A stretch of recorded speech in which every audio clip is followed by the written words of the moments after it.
For centuries, the cryptic verses of Nostradamus have basically been a playground for speculation. But what if we stop trying to predict the future with them and instead use them to decode the past? Well, today we're doing just that.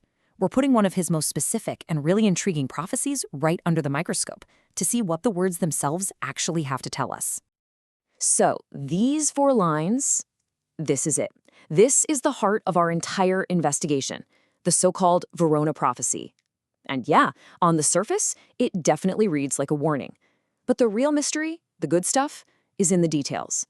Who is this false, brutal, and fragile man? And why on earth Verona? Let's dig in. So first, who was the man behind these words? Well, his name was Michel de Nostradam, but you and I know him as Nostradamus. He was a 16th century French physician, but, way more famously, a seer. His poetic little verses, these quatrains, have been obsessed over, debated, and reinterpreted for almost 500 years. It makes you wonder, was he a brilliant prophet or just history's greatest master of being vague? Now look, it is so easy to get lost in the weeds with Nostradamus, right? People connect his verses to pretty much every major world event. But our goal today is different. We are zeroing in on the precise text of this one prophecy, just to understand what it actually says, word for word.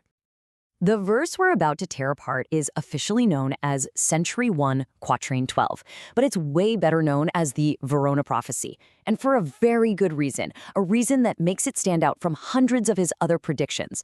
This is our ground zero. This is the source for everything we're about to explore. And right away, we hit our first hurdle, translation. See, on the left, you've got the original Old French he wrote in. On the right, the modern English we're using. Before we can even begin to talk about what it means, we have to remember that this first step, just getting it into English, is already an act of interpretation. We're turning these ancient phrases into something we can actually work with. Okay, so if we boil that verse down to its most essential parts, we get these 4 key elements. First, a leader who's deceptive. Second, a super fast rise from a humble background. Third, they suddenly become unstable and untrustworthy. And fourth, a very specific location, Verona. Now, let's take each of these pieces and really look at them. To really get what Nostradamus might have been getting at, we have to do a kind of literary forensics here. We're going to dissect this thing phrase by phrase, analyzing the language to see what's hiding just beneath the surface. Let's start right at the top with the description of this leader. This isn't just one adjective. It's a very specific and honestly kind of contradictory mix of traits. The really crucial thing here is that blend of brutal and fragile. Think about that. This isn't just some strongman. It's a leader who projects all this power, maybe as a way to cover up a deep-seated weakness or insecurity. I mean, it's a surprisingly modern psychological profile of a classic tyrant, isn't it? Next up, the prophecy gives us the leader's origin story. This isn't about someone inheriting power or slowly climbing the ladder. No, this is about a sudden, almost meteoric rise. The key feeling here is surprise.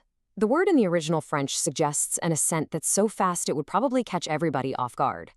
This doesn't sound like a predictable succession. It feels more like a populist wave or maybe even a sudden coup. But here's the turn. Just as quickly as this leader rises, the prophecy says their true character is going to shatter. Once they get power, their real nature comes out. And that word, suddenly, is so important. This isn't a slow decline or a gradual change of heart. It's a sharp, dramatic break. It points to a profound betrayal.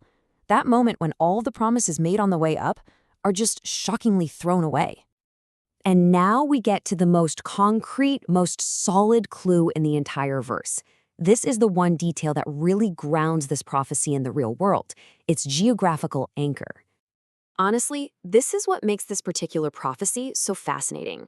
So many of Nostradamus's verses are just frustratingly vague, But this one points to a real place on the map. It gives the prediction a kind of specificity that makes it feel almost testable.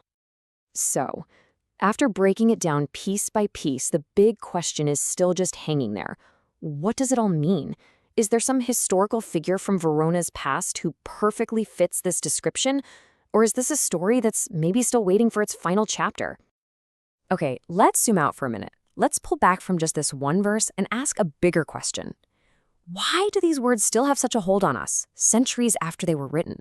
The reality is, the power of Nostradamus isn't just in what he wrote, it's in how we read it.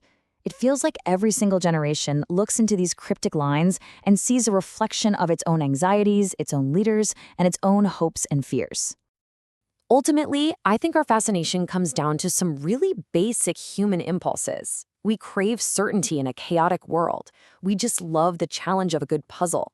We are absolutely wired to find patterns in history.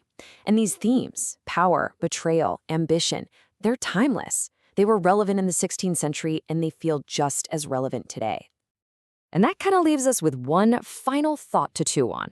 Is the true power of the Verona prophecy, and others like it, that it actually managed to predict a specific event? Or is its real, enduring strength found in its ambiguity, its uncanny ability to act like a mirror, reflecting the leaders and the lessons of any age?